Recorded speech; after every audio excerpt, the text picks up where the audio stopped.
जय श्री कृष्ण वैष्णवो। पुष्टि महाराज चैनल पर चालता 84 वैष्णवों सत्संग में आप सौનું स्वागत है। आजना सत्संग में આપણે श्री महाप्रभुजीना 21मा सेवक प्रभुदास भाट, 22मा सेवक पुरुषोत्तम दास आगराना वासी અને 23मा सेवक त्रिपुरदास शेरगढ़ना वासीना वार्ता प्रसंगोનું रसपान કરીશું અને આ વાર્તા પ્રસંગોમાંથી આપણને શું સાર મળે છે તે પણ જાણીશું। તો આ વિડીયો આપ અંત સુધી સાંભળજો અને આ વિડીયોને લાઈક કરી બીજા વૈષ્ણવના ગ્રુપમાં જરૂરથી ફોરવર્ડ કરી દેજો અને કમેન્ટ બોક્સમાં મને જય શ્રી કૃષ્ણ જરૂર મોકલજો, જેથી અમને માલુમ થાય કે આપ સુધી આ વાર્તા પ્રસંગો નિયમિત પહોંચી રહ્યા છે। તો ચાલો હવે આજના સત્સંગની શરૂઆત કરીએ। શ્રી વલ્લભાધીશ કી જય। વૈષ્ણવ 21માં પ્રભુદાસ ભાટ સિંહનંદના વાસીની વાર્તા। આ પ્રભુદાસ ભાટ શ્રી ઠાકોરજીની બહુ જ સારી રીતે સેવા કરતા। તેમણે બહુ દિવસ સુધી સેવા કરી પછી જ્યારે તે વૃદ્ધ થયા ત્યારે એવું જણાયું કે તેમની દેહ 5-7 દિવસમાં જ છૂટી જશે। તેમના દેહનું ભાન ન રહ્યું ત્યારે તેમના સઘળા કુટુંબીઓ મળીને તેમને પૃથોદક તીર્થમાં લાવ્યા। જ્યારે તીર્થ આવ્યું ત્યારે પ્રભુદાસ સાવધાન થયા। તેમણે બધાને કહ્યું, મને અહીંયા શા માટે લાવ્યા છો? સગા સંબંધીઓએ કહ્યું કે આ પૃથોદક તીર્થ છે, તમારી અંત અવસ્થા દેખીને તમને અહીં લાવ્યા છીએ। ત્યારે પ્રભુદાસે કહ્યું, મારે આ તીર્થનું શું કામ છે? હું તો શ્રી મહાપ્રભુજીનો સેવક છું, મને તીર્થ શું કરવાનું છે? મને 1 વર્ષ અહીંયા રાખશો તો પણ મારો દેહ અહીંયા છૂટશે નહીં, તેથી મને સિંહનંદ લઈ જાઓ। મારા શ્રી ઠાકોરજીના ચરણારવિંદ દેખીશ ત્યારે મારી દેહ છૂટશે। તો પણ સઘળાઓએ 5-7 દિવસ સુધી પૃથોદક તીર્થમાં રાખ્યા। દિવસે દિવસે પ્રભુદાસ સાવધાન થતા ગયા ત્યારે તેમના કુટુંબીઓ પાછા સિંહનંદમાં લાવ્યા। તેમણે પોતાના સેવ્ય શ્રી ઠાકોરજીને કહ્યું, આપને શ્રી મહાપ્રભુજીએ મારે માથે પધરાવ્યા છે, પણ આ બાવરા લોકો આપનો આશ્રય છોડાવી મને તીર્થના આશ્રયમાં લઈ ગયા। પણ શ્રી મહાપ્રભુજી એમ શા માટે થવા દે કે મારી દેહ ત્યાં છૂટે? પછી સ્નાન કરી શ્રી ઠાકોરજીની સેવા શણગાર કરી ભોગ સમર્પ્યો। સમયાનુસાર ભોગ ધરાવી શ્રી ઠાકોરજીને અનોસર કર્યા। પછી તેમણે સઘળાઓને કહ્યું, તમે સઘળા જલ્દી મહાપ્રસાદ લઈ લો, પછી મારો દેહ છૂટશે। સઘળાઓએ મહાપ્રસાદ લીધા। પછી પ્રભુદાસે બધાને જય શ્રી કૃષ્ણ કહી પોતાની દેહ છોડી। ત્યાર પછી સિંહનંદમાં એક કીર્તિ ચૌધરી હતો, તે પ્રભુદાસની નિંદા કરવા લાગ્યો કે પ્રભુદાસ પૃથોદક તીર્થમાંથી પાછા આવ્યા અને સિંહનંદમાં મરણ પામ્યા। આ પ્રમાણે નિત્ય નિંદા કરતો હતો। એક દિવસ રાત્રિએ જ્યાં તે સૂઈ ગયો હતો ત્યાં કોઈ 4 જણા હાથમાં મુગદળ લઈને આવ્યા। તેમણે કીર્તિ ચૌધરીને મારી ચૂર્ણ કર્યો। તેણે કહ્યું, મને શા માટે મારો છો? ત્યારે તેઓએ કહ્યું, તું પ્રભુદાસની નિત્ય નિંદા કરે છે, તેથી હવેથી જો નિંદા કરીશ તો આ પ્રમાણે દરરોજ તારા આ હાલ બનશે। પછી તે કીર્તિ ચૌધરીએ ઘણી જ નમ્રતાપૂર્વક વિનંતી કરી કહ્યું કે હું આજથી તેમની નિંદા નહીં કરું। ત્યારે તે દૂતોએ તેને છોડ્યો। ત્યાર પછી જ્યાં જ્યાં પ્રભુદાસની વાત નીકળે ત્યાં તે કહે, અરે એ તો મહાપુરુષ છે। સઘળા લોકો કહેવા લાગ્યા કે પહેલાં તો તમે નિંદા કરતા હતા અને હવે સ્તુતિ શા માટે કરો છો? તે ચૌધરીએ પોતાના દેહની અવસ્થા સઘળાઓને કહી બતાવી અને કહ્યું, રાત્રિએ મારા હાડ કોઈએ મારીને ચૂર્ણ કર્યા, તેથી ભગવદીયની નિંદા નહીં કરવી। જો કરે તો આ લોકમાં આવા હાલ થાય અને પરલોકમાં અઘોર નરકમાં જાય। આ પ્રભુદાસ ભાટ શ્રી મહાપ્રભુજીના આવા પરમ કૃપાપાત્ર ભગવદીય હતા। આ વાર્તાનો સાર છે, વૈષ્ણવોએ તીર્થાદિના ઉપર આશ્રય નહીં રાખતા ભગવત ચરણારવિંદ ઉપર દ્રઢ આશ્રય રાખવો। ભગવદીઓએ ગાયું છે કે तीर्थ कौन करे हमारे घट में, गंगा घट में काशी भटकत कौन फिरे। माटे भगवत नाम उद्धार नाम छे। भगवदीयनी निंदा करवाथी केवा परिणाम आवे छे ते पण आथी जणायुं। हवे આપણે વૈષ્ણવ 22માં પુરુષોત્તમ દાસ આગ્રાના વાસી તેમની વાર્તા સાંભળીએ. એક વખતે શ્રી ગુસાઈજી આગ્રા પધાર્યા હતા. ત્યારે રાજઘાટ ઉપર આ પુરુષોત્તમ દાસને ઘેર ઉતર્યા હતા. પુરુષોત્તમ દાસના સ્ત્રી સંતાઈને રહ્યા હતા. શ્રી ગુસાઈજીએ પુરુષોત્તમ દાસને પૂછ્યું કે તારી સ્ત્રી ક્યાં છે? ત્યારે પુરુષોત્તમ દાસે મસ્કરીમાં કહ્યું, રાજ, જનોઈ તૂટી હશે. શ્રી ગુસાઈજીએ જલ્દીથી તેમને ઘેર રસોઈ કરી તેમાં દાળ, ભાત તથા 4-5 શાક કર્યા. પછી રોટલી કરવાની વખતે પુરુષોત્તમ દાસના સ્ત્રી આવ્યા. તેને શ્રી ગુસાઈજીને પૂછ્યું કે તું ક્યાં ગઈ હતી? તેણે કહ્યું, રાજ, કામ કરતી હતી. પછી તેણે આપની પાસે બેસીને રોટી વણી આપી. જ્યારે બધી રસોઈ સિદ્ધ થઈ ત્યારે શ્રી ઠાકોરજીને ભોગ સમર્પ્યો. આ પુરુષોત્તમ દાસના શ્રી ઠાકોરજી શ્રી વૃંદાવન ચંદ્રજીને શ્રી મહાપ્રભુજીએ સેવ્ય કરીને પધરાવી આપ્યા હતા અને તે હાલ શ્રી વિઠ્ઠલેશરાયજીની ડોલની બારીમાં બિરાજે છે. હવે વાર્તા આગળ સાંભળીએ કે જ્યારે બધી રસોઈ સિદ્ધ થઈ ત્યારે શ્રી ઠાકોરજીને ભોગ સમર્પ્યો. સમય થયે ભોગ સરાવ્યો એટલે તે થાળ, કટોરા અને સઘળા પાત્રોમાં પોતાને ભોજન કરવાની વિનંતી કરી. શ્રી ગુસાઈજીએ કહ્યું કે આ તો શ્રી ઠાકોરજીના પાત્ર છે, તેમાં ભોજન કેવી રીતે કરાય? તેથી અમે તો એ પાત્રમાં ભોજન કરીશું નહીં. ત્યારે પુરુષોત્તમ દાસની સ્ત્રીએ કહ્યું, મહારાજની કૃપાથી દ્રવ્ય કંઈ ઓછું નથી, બીજા નવા પાત્ર મંગાવીશ. તે વખતે તેમણે જ્યારે નવા પાત્ર મંગાવ્યા ત્યારે શ્રી ગુસાઈજી તેમાં ભોજન કરવા બેઠા. તે વખતે સ્ત્રી પંખા કરવા લાગી અને કહ્યું, મહારાજ, બીજી સામગ્રી આરોગો. પોતે કહ્યું, મારાથી લેવાશે તેટલી લઈશ. પુરુષોત્તમ દાસે કહ્યું, મહારાજ, શ્રી નંદરાયજીને ઘેર કેવી રીતે આરોગો? એમ કહીને બંને સ્ત્રી પુરુષે શ્રી ગુસાઈજીને બહુ જ સામગ્રી આરોગાવી. ભોજન કર્યા પછી તેમણે પોતાના સેવ્ય શ્રી ઠાકોરજીની શૈયા ઉપર પોઢવાનું કહ્યું તો તેમણે કહ્યું, અમે શ્રી ઠાકોરજીની શૈયા ઉપર પોઢીશું નહીં.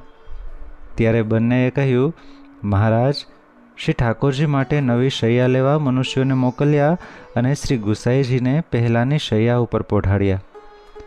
પુરુષોત્તમ દાસ ચરણ સેવા કરવા લાગ્યા અને તેમની સ્ત્રી પંખો કરવા લાગ્યા. એક ઘડી પછી શ્રી ગુસાઈજીએ કહ્યું, હવે જઈને મહાપ્રસાદ લ્યો. તેમણે કહ્યું, મહારાજ, પ્રસાદ તો નિત્ય લઈએ છીએ, પણ આપની સેવા ક્યારે કરીશું? તે બંને સ્ત્રી પુરુષ શ્રી મહાપ્રભુજીના સેવક એવા પરમ કૃપાપાત્ર ભગવદીય હતા કે જેમણે શ્રી ગુસાઈજીના માટે પાત્ર ને શૈયા જુદી જ રાખી હતી. જ્યારે જ્યારે આપ પધારતા ત્યારે તેનો ઉપયોગ કરતા. શ્રી ગુસાઈજી તેમના ઉપર ઘણા પ્રસન્ન રહેતા. આ વાર્તાનો સાર છે, ચિત્ત સ્વામી ગિરિધરન શ્રી વિઠ્ઠલ એહી તેહી તેમી એહી કછું ન સંદેશ. એ ચિત્ત સ્વામી ભગવદીયની ગાયેલી વધાઈ શ્રી ઠાકોરજી અને શ્રી ગુસાઈજી બંને એક જ સ્વરૂપ છે તેનું પ્રત્યક્ષ દર્શન આ ભગવદીઓને બરાબર થયેલું જણાય છે. શ્રી ગુસાઈજીને સાક્ષાત પ્રભુ જ જાણતા હોવાથી તેમની આ પ્રમાણે સેવા કરી. શ્રી ગુસાઈજીએ પણ પોતાનું પુરુષોત્તમપણું કેવી રીતે જણાવ્યું? પ્રભુ તરફનો પ્રેમ કેટલો! જ્યારે નવા પાત્રો અને નવી શૈયા આવી ત્યારે જ ભક્તજનોના મનોરથ પૂર્ણ કર્યા. પોતે જે પાત્રો અને શૈયાનો ઉપયોગ કર્યો તે પ્રભુના કામમાં ન લેવી જોઈએ એવી મર્યાદા જાણવી. હવે આપણે 23મા વૈષ્ણવ ત્રિપુરદાસ કાયસ્થ શેરગઢવાળા તેમની વાર્તા સાંભળીએ. આ ત્રિપુરદાસને શ્રીનાથજીના ઉપર બહુ જ મમત્વ હતું. તેઓ જ્યાં બેસતા અથવા ઊભા રહેતા ત્યાં શ્રીનાથજીને પીઠ થાય એમ બેસતા કે ઊભા રહેતા નહીં. આ ત્રિપુરદાસ એક તુરકની ચાકરી કરતા હતા. તેથી તેઓ બહુ ગામ કમાયા હતા. ત્યાંથી જે કંઈ વસ્તુ શોક સામગ્રી વગેરે આવતી તેમાંથી પહેલી શ્રીનાથજીને પહોંચાડતા, પછી પોતે લેતા. એક વખતે તે તુરકે તેમને બંદીખાનામાં કેદ કર્યા અને કહ્યું કે મારું દ્રવ્ય તમે બહુ ખાધું છે, પછી તુરક જ્યારે રાત્રિએ સૂઈ રહ્યો ત્યારે 4 જણા મુદગળ લઈને આવ્યા અને તેને ખાટલા ઉપર ઊંધો નાખીને ખૂબ માર્યો. તુરકે કહ્યું કે તમે મને શા માટે મારો છો? ત્યારે તે લોકોએ કહ્યું કે ત્રિપુરદાસને તે કેદ કેમ કર્યા છે? જ્યાં સુધી તેમને તું નહીં છોડે ત્યાં સુધી આ પ્રમાણે આવીને તને મારીશું. તેથી તે તુરક પૃથ્વી ઉપર નાક ઘસીને કહેવા લાગ્યો કે મને મારશો નહીં, હું તેમને હમણાં છોડાવી દઉં છું. તે જ વખતે તે તુરકે રાત્રિએ આવી પોતાના માણસોને કહ્યું, ત્રિપુરદાસને હમણાં જ બંદીખાનામાંથી છોડી દો. એટલે દરવાન આવીને ત્રિપુરદાસને બંદીખાનામાંથી છોડવા લાગ્યા. ત્યારે ત્રિપુરદાસને કહ્યું, હમણાં રાત્રિ બહુ થઈ ગઈ છે, માટે સવારે છોડશો. આવેલા માણસો તુરકને કહ્યું, સાહેબ, રાત્રિ બહુ થઈ ગઈ છે, માટે સવારે છોડજો એમ ત્રિપુરદાસ કહે છે. તુરકે કહ્યું, હમણાં જઈને છોડી લાવો. એટલે તે મનુષ્ય જલ્દી જઈને છોડી લાવ્યા.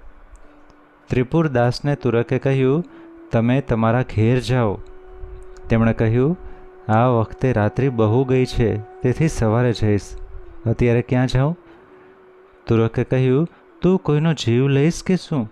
તેથી આ વખતે તારે ઘેર જા. તેથી ત્રિપુરદાસ પોતાના ઘેર આવ્યા. આ વાર્તાનો સાર છે, શ્રીનાથજી તરફ પીઠ કરતા નહીં એ નિયમથી ચાલતા, બેસતા, ઉઠતા, સઘળે ઠેકાણે અને સઘળે વખતે શ્રીનાથજીનું સ્મરણ કાયમ રહે માટે એ ઘણો જ સરસ નિયમ હતો. તેથી એના ઉપર પ્રભુ ઘણા પ્રસન્ન થઈ તેને મોક્ષ તો શું, પણ ભક્તિનું દાન સહેજમાં કરે. એ સિવાય બીજો પણ તેમનો એક નિયમ હતો કે જે કંઈ વસ્તુ પહેલી વારની પોતાને ત્યાં આવે તેમાંથી પ્રથમ શ્રીનાથજીને અંગીકાર કરાવી. તેથી દરેક વૈષ્ણવને બનતા સુધી આ નિયમ ધ્યાનમાં રાખવા જેવો છે. હવે પ્રસંગ બીજો. કેટલાક દિવસ પછી ત્રિપુરદાસ તે તુરકને ત્યાં ફરીથી નોકરીએ રહ્યા. ત્યારે એક દિવસે રસોઈયાએ રાત્રિએ તેમને કહ્યું કે શ્રીનાથજીનો ચરણોદક મહાપ્રસાદ થઈ રહ્યો છે. બિલકુલ નથી. ત્રિપુરદાસે કહ્યું, રંચક પણ રહ્યો છે કે નહીં? રસોઈયાએ કહ્યું, રંચક પણ નથી. ત્રિપુરદાસે કહ્યું, અરે મૂર્ખ, તે મને પહેલાં કેમ ન કહ્યું? કહ્યું હોત તો ચરણોદક મહાપ્રસાદ વધારી લેત. હવે શું કરીએ? પેલો રસોઈયો ચૂપ થઈ બેસી રહ્યો. સવાર થયું એટલે ત્રિપુરદાસ દરબારમાં ગયા. રસોઈયાને કહ્યું, તું રસોઈ કરી શ્રી ઠાકોરજીને ભોગ સમર્પી મહાપ્રસાદ લેજે. મારી વાટ જોઈશ નહીં, મારું આવું બનશે નહીં. તેમણે મનમાં એવો નિશ્ચય કર્યો કે જ્યાં સુધી દેહ ચાલશે ત્યાં સુધી કામકાજ કરીશું, દેહ નહીં ચાલે ત્યારે પડ્યા રહેશું, પણ શ્રીનાથજીના ચરણોદક મહાપ્રસાદ વિના જલપાન નહીં કરું. આ વાતનો નિશ્ચય કરી પોતે દરબારમાં ગયા. રસોઈયો સ્નાન કરી રસોડામાં જઈ રસોઈ કરવા લાગ્યો. એટલામાં એક નાનો છોકરો 3 થેલી લઈને આવ્યો. તેણે તે થેલીઓ રસોઈયાને આપીને કહ્યું, એક થેલીમાં શ્રીનાથજીનું ચરણામૃત છે અને બીજી થેલીમાં શ્રી આચાર્યજી મહાપ્રભુજીનું ચરણામૃત છે અને ત્રીજી થેલીમાં શ્રીનાથજીનો મહાપ્રસાદ છે. ત્રિપુરદાસે આ 3 થેલીઓ મોકલી છે, તે લ્યો.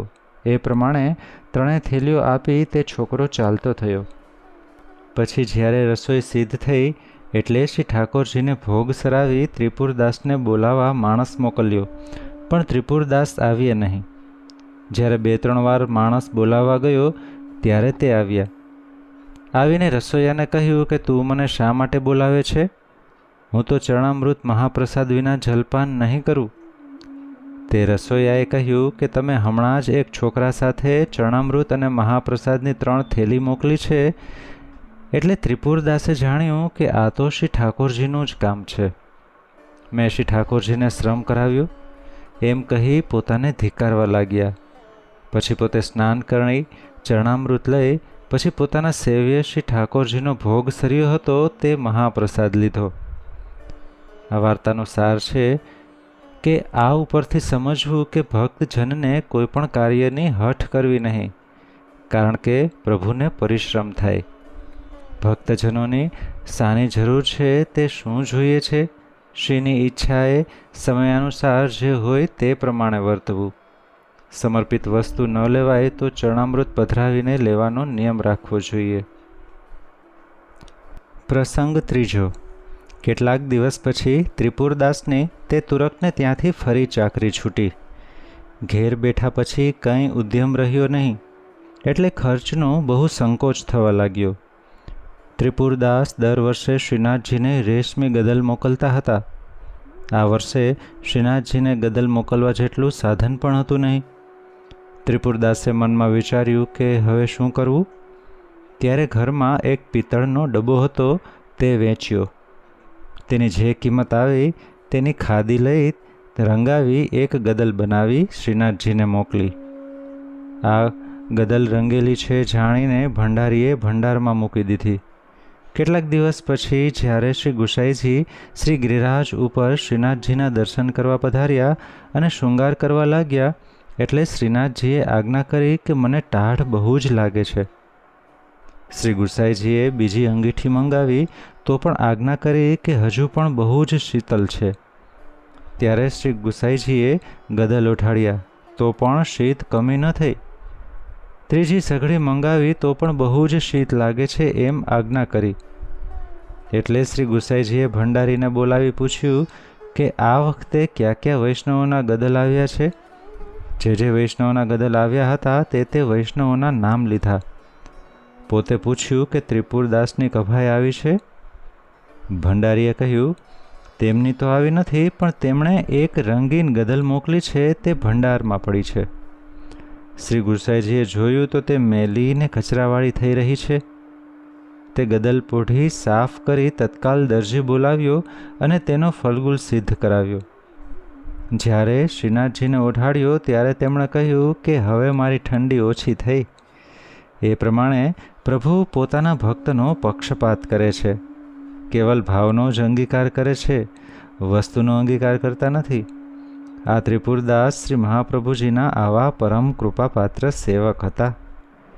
આ વાર્તાનો સાર છે, પ્રભુ વસ્તુઓના ભૂખ્યા નથી, પણ કેવળ ભક્તોના ભાવના ભૂખ્યા છે. ગમે તેવી મેલી અને કચરાવાળી હલકી કિંમતની ત્રિપુરદાસની ગદલ હતી, છતાં તેમની ગદલ શ્રી ઠાકોરજીએ માંગીને અંગીકાર કરી, કારણ કે અતિશય ભારપૂર્વક તે મોકલવામાં આવી હતી. જીવ પ્રભુને શું અંગીકાર કરાવી શકે તેમ છે. હે પ્રભુ, આપ કયા આસનથી પ્રસન્ન થશો? આપને ગરુડનું આસન તો છે જ. ક્યું આભૂષણ આપું તો પ્રસન્ન થશો? કારણ કે કૌસ્તુભ મણી આપનું આભૂષણ તો છે જ. કેટલું દ્રવ્ય આપું તો પ્રસન્ન થશો? કારણ કે લક્ષ્મીજી તો આપના પત્ની છે. આપના કેટલા ગુણોનું વર્ણન કરું તો પ્રસન્ન થશો? કારણ વાણી દેવીના તો આપ પતિ છો. માટે હે પ્રભુ, મારાથી આપનું કોઈ રીતે સમાધાન થઈ શકે તેમ નથી. હું તો દીન છું, દોષયુક્ત છું, એમ અનેક ભાવના કરીને જે અંગીકાર કરવામાં આવે છે તે પ્રભુ પ્રીતિપૂર્વક અંગીકાર કરે છે. આ કજાઈ રજાઈ અથવા ફરગુલ હાલ પણ શ્રીનાથજીના મંદિરમાં બિરાજે છે. વૈષ્ણવો, 84 વૈષ્ણવ વાર્તાના પ્રસંગોમાં અહીં આપણે વિરામ લઈએ. ફરી પાછા આવતા સત્સંગમાં મળીશું. સર્વે વહાલા વૈષ્ણવોને જય શ્રી કૃષ્ણ.